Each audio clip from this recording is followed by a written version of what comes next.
I'm going to tell you right now, I'm a grown man and I like Kingdom Hearts, a game which could be equivalent to Care Bears with over-the-top anime spectacle.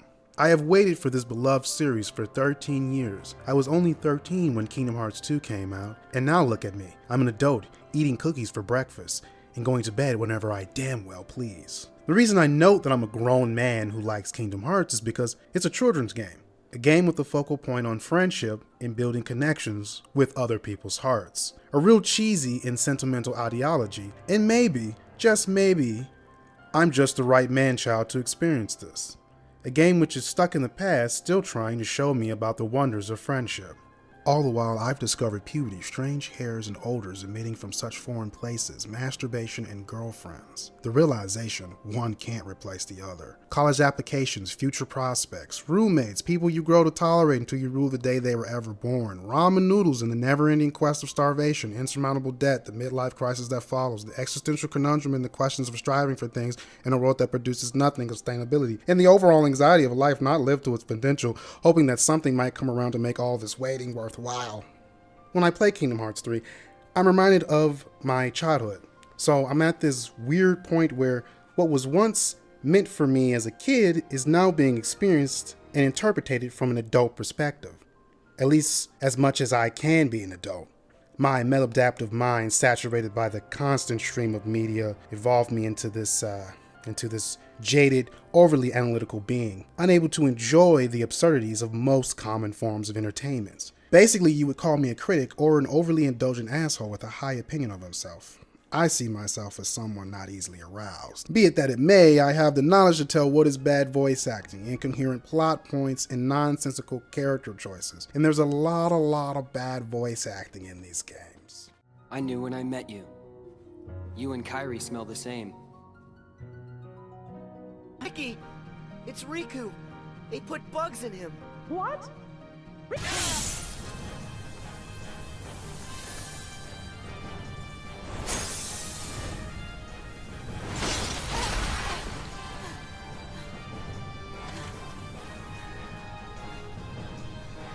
Ben, are you okay? Me? I'm already half Xehanort. That's nuts! Haley Joel Osment, who plays Sora, sounds like a grown man going through puberty for the second time. Every time I look at Sora, I wonder, when's that peach fuzz gonna be coming in?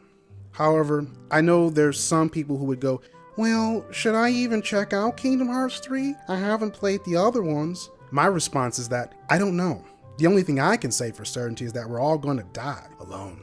Preferably the day when I die, it's in a swimming pool of chocolate pudding. I would like to immediately jump in said pool and have the chocolate pudding fill my lungs with the sweet goodness. I don't even like pudding, but I've always been fascinated by the possibility of dying in the most inane way. Anyway, before I can get into the whole shtick about recommending or giving a review score, I can't really do that. Honestly, I'm conflicted. There's times where I'm playing it and it feels like I'm a child again. Playing Kingdom Hearts 1. My heart is connected in some way, and then there's times where I go, God, no. Why would you think that's a good idea? That's terrible.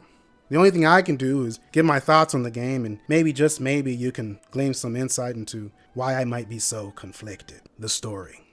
The story takes place after the events of Dream Drop Distance. Sora failed to become a Keyblade Master, blah, blah, blah. 7 princesses, a dude eating ice cream, everyone cries. I'm not going to explain the lore. There's an Xehanort among other Xehanorts. The ultimate bad bald guy. That's really all you need to know. Bad guy. Now, much of the backstory of Kingdom Hearts can be viewed through the memory archive in the opening menu. The memory archive will definitely hit on some of the plot points to pay attention to. If you played some of the other games and you know the story, I'll tell you to watch anyway. It's a good refresher. There are large parts in the game where they go out of their way to explain some of the events from previous games. However, as everyone has said before me, the story is confusing. You won't understand it. Nothing makes sense. That's true. Honestly, a lot of the background exposition should be ignored. Just don't pay attention to it. Learn to love the ambiguity of it all. Trust me, you'll have a better experience. Or if you know anything about convoluted plot structures in Japanese media, this won't be that bad. The story equates to, I don't know what's happening in this game, but I do like the flashing light show. But to be frank, the opening of the game struggles in the first act, particularly with the first world you visit, Olympus, the only world to be featured in all the mainline Kingdom Hearts games. Sora decides that Hercules might have some clue on how to unlock a power needed to save the other good guys from the bad guy. And within the first few hours of the game is the make it or break moment for the voice acting. If you find voice acting to be the quintessential to your ability to immerse yourself in a story, then this is not the game for you, or any of the other Kingdom Hearts games. And it's interesting to me hearing James Woods playing Hades giving a performance that actually blows everyone else out the water, making some of the other bad performances stand out, if you know what I mean. The only thing I can speculate is that they didn't have a voice acting director. I can only assume that the actors were given a script with general notes on the characters and told to perform to the best of their ability. Whatever take they got, they got. As for the overall story for the first world you go to, it's not bad. It's a good introduction world. The tutorials might be a strain, but you can't say certain gameplay elements were hidden, like in previous iterations. Bigger levels, the flow motion mechanics by using the pillars, it's a fun start. As for the story of what happens, I guess it takes place in some strange timeline in the movie I never saw. I guess that's why there's narrator giving an exposition, but that doesn't seem to be the trend on other planets. To better explain to you newcomers, typically in Kingdom Hearts, Sora is awkwardly shoehorned into the plot of your favorite Disney movies. All of the beautiful plot structure of these movies are completely destroyed to implement a character that doesn't belong. It's fan service, and I don't mind it. I digress. To be brutally honest, I don't think I gave two flying donkeys about what was happening in any of these Disney stories, which leads me to point out, no one cares about the stories of the Disney worlds. Much like the all-seeing eye of Sauron, Disney is always watching, so unless you're some form of extraterrestrial creature, you already know how these stories unfold. The only saving grace of this is Sora's reaction. I mean, there's also some bad guys showing up from time to time to make fun of you and cause random shenanigans, which will be a running theme in all the Disney worlds you go to afterwards. As for the conclusion of this world, everyone smiles and hugs. It's like I'm laughing with them. I have friends. I'm not lonely. From there, you head over to Twilight Town, which could be considered a hub world, but it's poorly utilized. Now, not all of the worlds you go to in Kingdom Hearts are Disney worlds. Sometimes you go to unique worlds where you get fan service for Final Fantasy characters. Also a little bit of a break to flush out some of that character development. The only rememberable thing about Twilight Town is the introduction of a new minigame, and head scratches were all around for not including Final Fantasy characters. As for the minigame, I don't remember anyone asking to cook food, or for that matter needing stat boost. The health economy in Kingdom Hearts 3 is already broken. The minigame doesn't necessarily feel out of place, but the food items do. It just feels like some design choice likened from Final Fantasy 15 brought over to Kingdom Hearts. Because they could? The next world is Toy Box, where we get to meet up with Buzz, Woody, Ham, and Rex. The most notable thing about arriving to Toy Box is a strange out-of-place trailer for another game, Verum Rex, which for a second I thought, is this a middle finger to Square Enix? I could be reading into things. Originally, Final Fantasy 15 was being directed by Nomura. However, he had to finish development for Kingdom Hearts 3, causing him to step down and give the project over to Tabata. Tabata saw what Nomura created and then said something in tune to, I don't like any of this. I'm going to throw it away. I can only imagine Nomura's response was, that's great, yeah, just throw 8 years of my life right down the drain. That's real great. If you have ever created something and turned it into a physicality, a reality, then you could understand what it would be like if someone threw your cool ideas away in favor of their own. So in some way I see it as a middle finger, I'm still going to do something with my cool ideas. However, this out of place trailer featured as an Easter egg may have a lot more going on. Wink wink. As for the story of this level, Buzz and Woody along with the rest of the gang are stuck in some alternate data world. So we made a copy of the world and then pulled those hearts apart. That explains why everything is bland and empty. I don't really understand it, much like my own reality, which seems to be some sort of strange amalgamation of sleeping but never really waking up. Could this be a nightmare? When I think about Sora and him traveling to Toy Box, I can't help but feel like something was missing from this world. I mean, Woody and Buzz are trying to find their way back to the real world, and instead of there being a resolution, they use the typical trope of, Andy is always in our farts. I should mention that this level has one of the most disturbing boss fights in Kingdom Hearts 3. She's back! That's the doll that Big fed me! Ham, take cover. Copy that. One stay in the dread and breakfast was enough for me.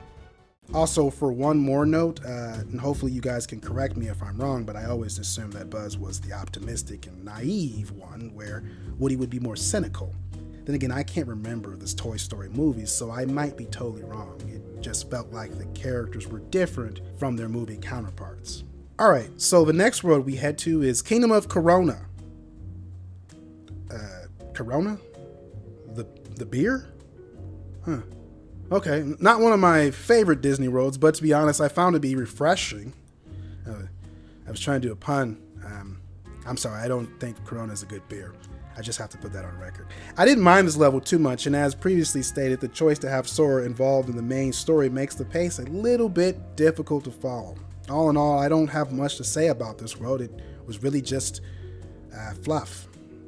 You then have Monstropolis, San Francisco, the Caribbean, and Arendelle. I don't really care. Monstropolis felt disappointing because where the hell were all the other monsters? The road was just missing something. Then again, the interactions between Mike, Sully, and Boo were somewhat entertaining, but that's just them ripping off the movie. Then there's San Francisco, which is my least favorite level. Cool, there's a city, but what can I do in it?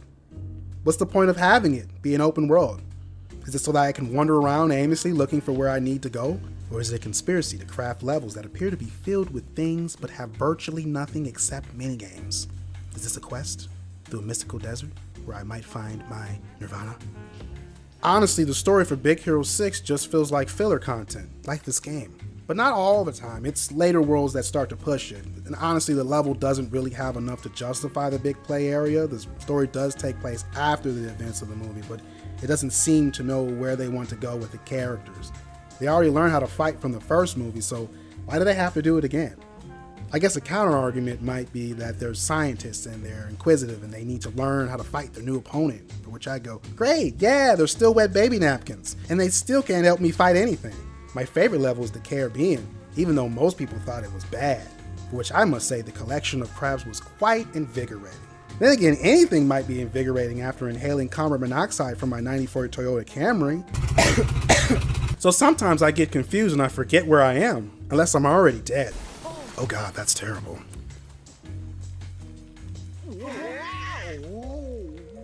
Oh wait, I forgot something else. Something I thought I might never remember. Oh god. What eldritch horror might scratch upon the wrinkles of my membrane? Me too. I want to bow. As though it was a phantom itch in the creases of my most forgotten memory. Anyway, at this point in the story, there have been cutscene after cutscene, and I'm still dead hoping that the actual events of the story move along so I can pass on from this purgatory. Some of these cutscenes show bad guys standing oddly on top of rocks, spouting random gibberish, which never seems to amount to much of anything besides confusing the audience. I would honestly tell you to ignore it, as I reiterated earlier, focus on Sora. As for the last planet I went to, I could care less. I believe at this point in my playthrough I was already announced brain dead, and I am now talking to you from the great ether beyond. All seriousness, was Frozen here to appeal to girl gamers, or was it like included because Nomura thought it would be a good world, or was it popularity? What was the idea here? What were they trying to accomplish here? Because we did that in KH1 and KH2 with Little Mermaid, and they're the least liked levels in all the series. Whatever may be the point, all I have to say about Frozen is Olaf. Hey, I'm over this. Alright kiddies, we're entering into the second act where major spoilers are incoming, so skip ahead if you don't want to see it. Here's my thoughts on it. It's a bullet train on how fast events unfold. 1 second you're saving Aqua to then fighting Vanitas. The most annoying thing is that Aqua is waifu, and in some ways comparable to Rambo. Not only is she stuck in the enemy territory for 10 years and getting PTSD after said events, but she still tries to fight Vanitas by herself, till unfortunately she needs to be saved once again. At this point I have to break down and say it. I miss the reaction commands. I thought I'd never have to say I miss QTEs. There's so many cutscenes in this game that I wish I was actually a part of it rather than a spectator, especially for these Disney worlds that retread some of the same plot points from the movies. Anyway, after we defeat Vanitas and wake up Ventus, there's not a whole lot of character interaction between Aqua and Ventus. I'm just saying, if my friend was in a coma for almost 10 years, I would be pretty elated. Now we get to the final showdown taking place at the Keyblade Graveyard, and this is where things feel ultimately confusing. I thought there was going to be a lot more to the game, maybe a montage here or there showing everyone getting ready, but nope, we just jumped straight to the action. Honestly, as for the ending of this game, I thought I was on acid again, stuck in some kind of time loop. Why did I die? And why did I have to watch the same cutscene again with small, minute changes? Why was I trying to collect the missing pieces of myself? I know that's their way of saying you died or lost your body, but it's a hell of a long way to go to explain that. In my playthrough of this game, I just mindlessly accept whatever happens in the story, which I assume is what most people do. There's also a pretty exciting boss rush that makes me go, so that's where you've been hiding all the bosses. The reveal of Skylisle Calum all but left me either puzzled or excited. I was excited to explore Skylisle Calum. It is a glorious vista for which the eyes can be delighted. And then I was puzzled by the fact that the whole area was just a boss fight arena. To be honest, I think this level could offer more backstory to Xehanort, or explain why he's a bad bald bad man. After the boss fight where most people experience their first actual deaths, Sora does a light show and then the ending because friendship. It's a happy ending until you realize the never-ending monstrosity of consumerism compels this franchise onwards until it becomes a disconfigured carcass, unrecognizable by the fans that once worshipped it, all the while slowly realizing the agony of mortality creeping up on you. However, Kairi gets broken into pieces, or her heart's taken. I don't care, sequel bait. But Sora feels the need to find her, and that's when we get into the epilogue where we find out that Xigbar is actually Lucio. What? Wow! Remember that mobile game nobody played? Well, Lucio has been body hopping this whole time. He also summons the Foretellers and has this black box, which I speculate might have the Masters of Masters heart in it, or maybe a soul. The topic that hasn't been covered too much in the Kingdom Hearts series is the soul. We know about hearts and nobodies, but we don't know what Nomura has plans for pertaining to the soul. Also, we don't know what Kingdom Hearts can really do. Maybe when we saw Master of Masters in Kingdom Hearts Key talking to the other foretellers, he was never really there. Something akin to what Xehanort was doing when he left his body behind. I don't know. I don't want to get too far into speculation territory. However, we can assume that we're not done with Sora, because I have to bring up Vern Rex, the out-of-place trailer from Toy Box, if you remember. Well, apparently one of the characters shows up in the secret movie. In the secret movie Unlocked by the Lucky Emblems, there might be more here, leading me to think that Kingdom Hearts in the future might have some more focus on Square Enix and their IPs. Something I believe they planned because the movie reveals that Sora is standing in front of a building titled 104, which is from The World Ends With You. We also see Riku along with a hooded figure wearing a similar coat to the organization, or it could be the Masters of Masters. Ooh. Now, I know I spent most of the video being negative and at times sarcastic. It would almost sound as if I don't care for this game. And that's not true at all. For some strange reason, I find this game to be endearing. Sora can be insert good guy here, and the supporting cast doesn't really do much of anything. For how stilted the dialogue is, I still find all of it sincere and likable. Is it because of my nostalgia lenses? Am I blinded by the light of Kingdom Hearts? To be honest, I don't know why I like this game. I believe the biggest downside to the game is the focus on Disney Worlds. In the previous iterations of KH1 and 2, the Disney Worlds were short, to the point. May not have had the best level design, but you never felt fatigued from being there. It never overstayed its welcome, like in this one. Even with all that, the only reason I can stomach this game is the resolution. Is it the closure to my childhood? Yes. I mean, to be more specific, resolution in the fact that all the characters are reunited and everything is wrapped up in a pretty bow. If that wasn't the case, I don't think I would like this game. Gameplay. Gameplay in Kingdom Hearts can boil down to tap X, but for some of you more experienced players, you know a thing or two about the power of magic. And if you played on Proud or Critical mode in other KH games, then tapping X to attack is not always the best strategy. There was a bit of nuance when it came to the combat that could be easily overlooked and on easier difficulties exploited. With Kingdom Hearts 3, that all goes right out the window. I spent majority of the game on Proud mode spamming the thunder magic, and at first the retraction rides were cool and neat ideas, but soon developed into something that took away from the difficulty of Proud mode. Now, I'm not a tryhard or a hardcore gamer. I could barely beat the first boss of Cuphead. If there were to be a scale, I would be in the middle. I prefer challenge in a video game, but I don't want to be punished for it. I don't like to be whipped. I think there's two big problems I have with the combat, or just really in general with the kind of gameplay. Number one, easy combat, which has something to do with the floaty combat, and the topic has been covered by Bloody Biscuits to a higher standard than I care to discuss. When you're playing on the harder difficulties, the combos become more bothersome than actually useful. What I mean is that you spend more time getting hit if you focus on spamming combos on one individual enemy. Now, if you combo attacks with magic, then you become almost unstoppable. Once you've upgraded to a certain point where you can combo magic with attacks and use less MP, well, at that point, I became the god of thunder. Some people might argue, why do you care? Or why should I care? Well, that leads me to replayability. If I can spam the same attacks over and over again throughout the entire game without ever being punished or challenged to do something different, then the combat lacks depth. This lack of depth makes it difficult for me to want to go back and play it again, because there's not enough there. Number 2, the health system.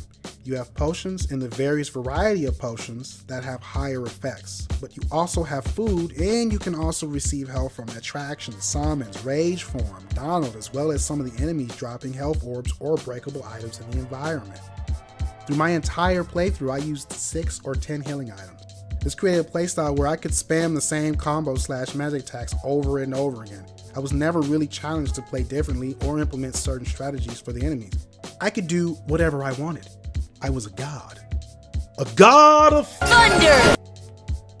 On a side note, I'm not jazzed about rage form. I believe the percentage is 50% of the time when your health is lowered into the critical status, you have access to rage form, which gives you back your health, allows you faster movement and increased combos, basically rewarding you for playing terribly. I believe that the developers of this game wanted you to play this way. They wanted you to be reckless, to spam magic and teammate attacks because they see this as a better way to have fun. That the spectacle is more interesting than the skill. Now I would say in some scenarios, yeah, looking cool is better than skill, but having skill is often more rewarding and lasts longer than spectacle. The better way to put it is skill is the spectacle, but what do I know about making fun video games? Another thing I should note is the gummy ship. So it started off fun, and they actually improved a lot from the other games, making it almost like more fun. I don't even understand how to explain this. I couldn't believe it until we got to the final star system. I don't know how someone could backtrack on everything they did right in one section and do everything so wrong in another. Then you realize the difficulty with ascending and descending. And maybe I'm just a big dumb dummy. The gumship exploration is, actually an improvement compared to KH1 and 2, as stated earlier, but there's also rewards to be acquired from exploration. Also, you can edit your ship, which I didn't care about. But I assume most people placed as many guns on that bad boy as they could, completely ignoring their mobility. There's also the inclusion of photo mode, a recent addition to most AAA games. All this does for me is create a bunch of people taking uninspired and unoriginal photos, soon to be forgotten to the junk obscurity of the internet. And there's also mini games that can be played in the gummy phone, for which I said no to. Then I played one of them, and I immediately found it pointless. Check out those graphics! Doesn't it make you nostalgic even though half of your audience is composed of people who grew up with smartphones or the internet? There's also the Fantastic 7, a mini game that can be completed on each road after its completion. I did all of them because I'm a completionist. And maybe I hate myself just a little bit. The Olympus minigame was the start, and what broke me into two was Caribbean. Rather than try to explain the banality of this minigame to you from my own catharsis, I have to say, who designed this miserable, poorly designed minigame? What an evil, evil being you are. I pray that you step on a Lego.